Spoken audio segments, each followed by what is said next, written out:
Good morning, and welcome to my wonderful academy, homemade.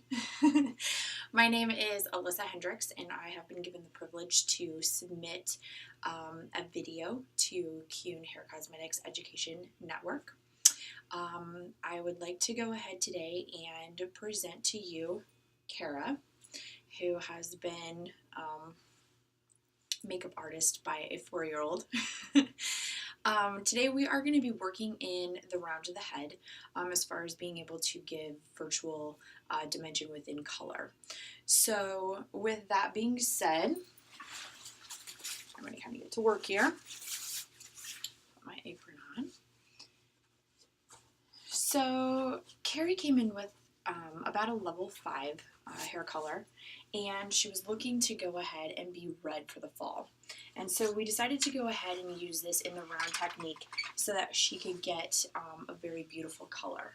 And so with that, this kind of gives us a little bit of an idea as far as how we're going to be taking our sections and our partings in her color today.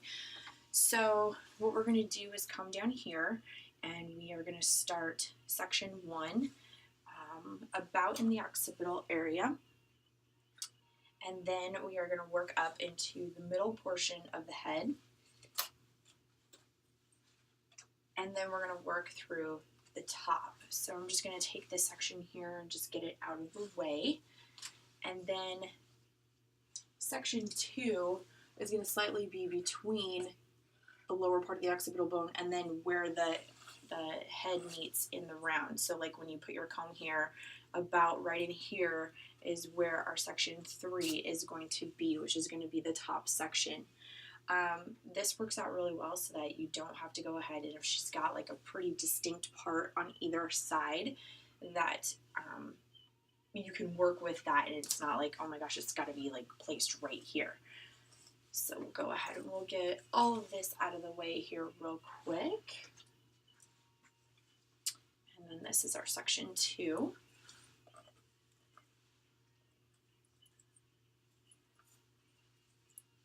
We'll get this nicely pinned up out of the way.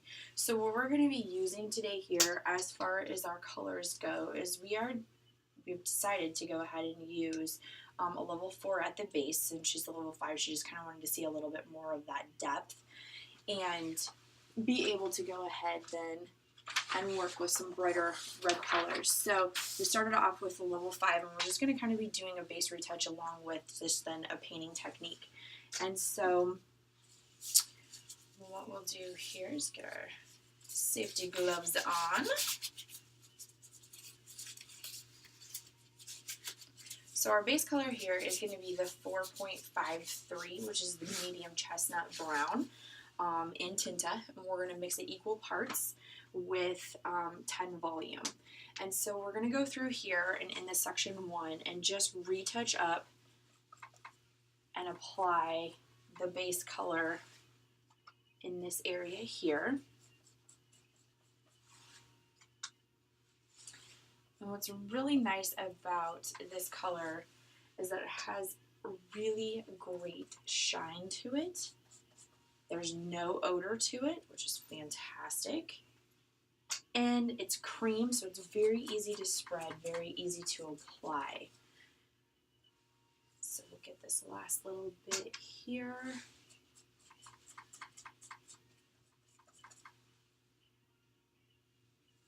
All touched up. And then what we're going to do is our P1, which is our painting 1 technique. We're going to go ahead and we're going to take the 5.56 RI, and we're going to mix that with 20 volume. That is the Infinity Mahogany Red Brown. And then our paint 2 is going to be a 6.66 RI with 30 volume, equal parts, and this is the Infinity Red Blonde. So we're going to have some just really pretty natural fall with color. So what we're going to do is in this section here, just grab a section, pin that out of the way, and then what we can do is determine where we want this color to be. And so we're just going to go ahead and apply it on there and kind of mushing it in to that top section, not so that you have a band of demarcation, but just so that it blends so that there's not that harsh line. Then we're going to take our second section in section 1 and the rest of this out of the way. And then we're going to go ahead and we're going to paint our 6.66 RI, which is the red blonde infinity. And we're just going to kind of do the same process as what we did with the 5.56. Get that all the way into the ends. And then what I like to do with some of this is take that base color back in there and just kind of paint, sporadically in some areas, just so that you can kind of get that depth within there too. And then just let that fall over the top. And then we're going to take the last portion of our section 1 and we're going to rotate back to our 5.56 and we're going to go back over that area. And then again, I'll blend in the base color so that we can get some of that depth back in there.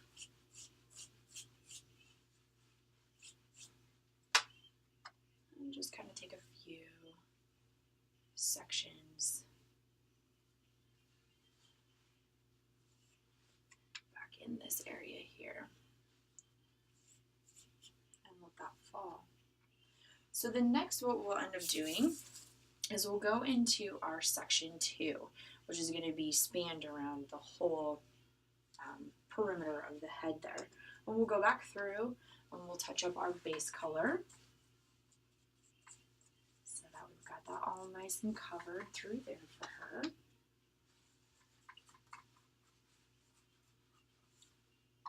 What this does too is the light hits this area of the head a lot different than it hits the top section. And so what's really nice about that is you're going to get a different reflection off of the color when you're using these bright, intense colors. You just have a different hue come to it, which makes it very pretty when it lays. It's like seamless, which is great.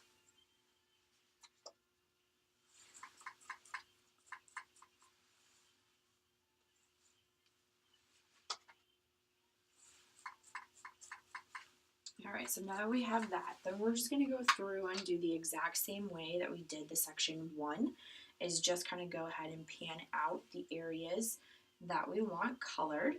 And so really what I'm going to do here is I'm going to start kind of towards the front and be able to bring this back. And the reason why I want to bring this back is because if she pulls this back, I want to make sure that there's not a really strong line. And so I'm going to come back in here with my 5.56 and just go ahead and paint that on and then lay that forward. And then I'm going to come back here in a diagonal forward parting and grab my next section. And then I'm going to take my 6.66 RI and just do the same thing. So I'm going to still alternate in that pattern throughout the head, but coming in at a diagonal parting so that when this lays forward or when she pulls this back, it's going to blend in really nice. So I'm going to take these diagonal partings all the way back into the center of the head.